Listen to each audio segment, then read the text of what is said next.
Over the past year, I've been struggling to develop as a person. I've been constantly conflicted in my transition to adulthood on nearly every level imaginable. I've been told I need to mature and give up a lot of things. But I feel like as adults, there are things that people give up unnecessarily, things they are told they shouldn't do merely because they're adults. And one of these things is play, because play is something meant for children, right? Well, I never really agreed with that. Something I like to do is play video games. I like to talk smack to someone hundreds of miles away behind a computer screen. I like to watch cartoons Saturday mornings like I did when I was a kid. I like to play wrestle with my little brother, pretend to win championship titles. I like to talk to my little puppy as if she could understand me and were a good friend of mine. And I do these things because they make me happy. And no matter what age I am, that's exactly what I want to be, happy. One of the reasons I chose this topic is because I wanted to find out if playing was worth it. Soon I'll be in college, and unfortunately what I envision college to be is somewhat stressful. Long hours of studying and no breaks. I wanted to know if spending time playing, or as some adults say, wasting time playing, worth it. Especially considering how hectic things have been getting day by day. I wanted to figure this out. I needed to, for my own sake. I read a bit of Jessica Kingsley's play therapy book, and as a therapist and psychologist, she views play as a social phenomenon or social impulse, an impulse that I think is lost at the point of maturity. And this absence of play, I think, is detrimental to one's health and happiness, two terms that I use interchangeably because of how closely linked they are in my life.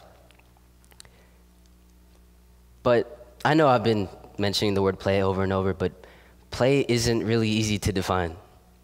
It heavily depends on demographic, whether it be age, gender, even location, because play doesn't always look the same from country to country, state to state, city to city. However, there are always psychological effects to play, typically related to happiness. And this happiness is healthy for you in its release of endorphins throughout your body, as opposed to the opposite feeling of stress, which, although is an inner self-defense mechanism provided to you by your own body, when exposed to it for long periods of time, it could actually hurt you and weaken your immune system.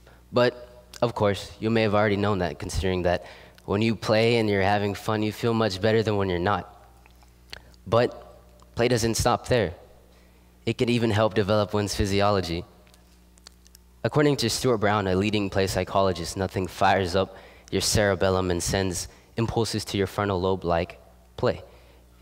And that has been proven to enhance one's contextual memory over time.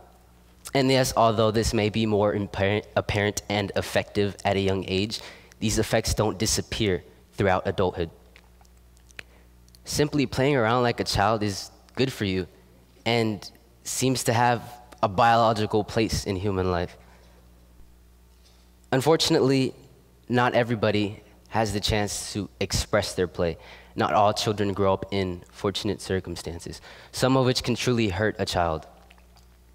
Stuart Brown, through a known experiment of his, has shown that play is vital to the survival of certain rat species. And yeah, that sounds kind of weird, but more importantly to take out of that is that us humans have a very similar cortical architecture to rats, and even some of the same neurons and brain processes. So it's no surprise that the absence of play in a child's life can truly hurt their future. This can be seen in the phenomenon known as Peter Pan syndrome. And although this is a non-clinically recognized illness, this condition is where a grown man has the emotional health and maturity of a young child. And again, even though this isn't clinically recognized, it has been studied and linked to play deprivation and lack of attention. Another effect, more mild, though nothing to be taken lightly at all, is depression. And unfortunately, this hits close to home for me. I have a young sister whom I love more than anything in the world.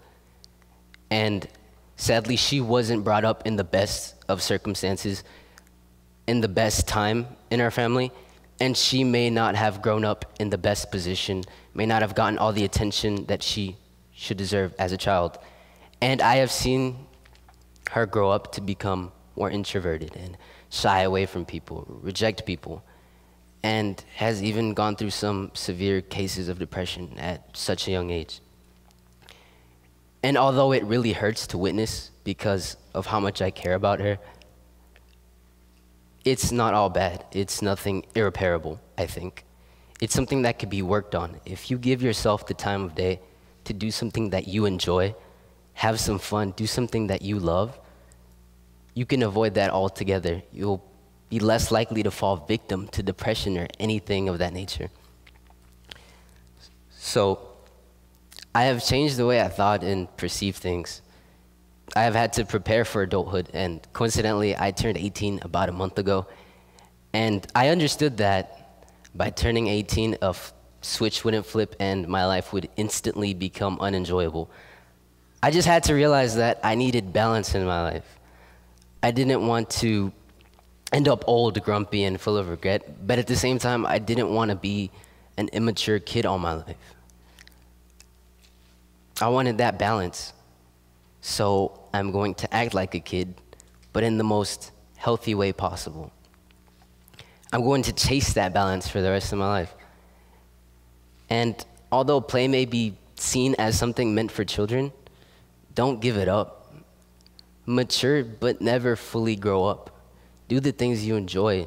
Play, have fun, do the things you love. And be happy. Thank you.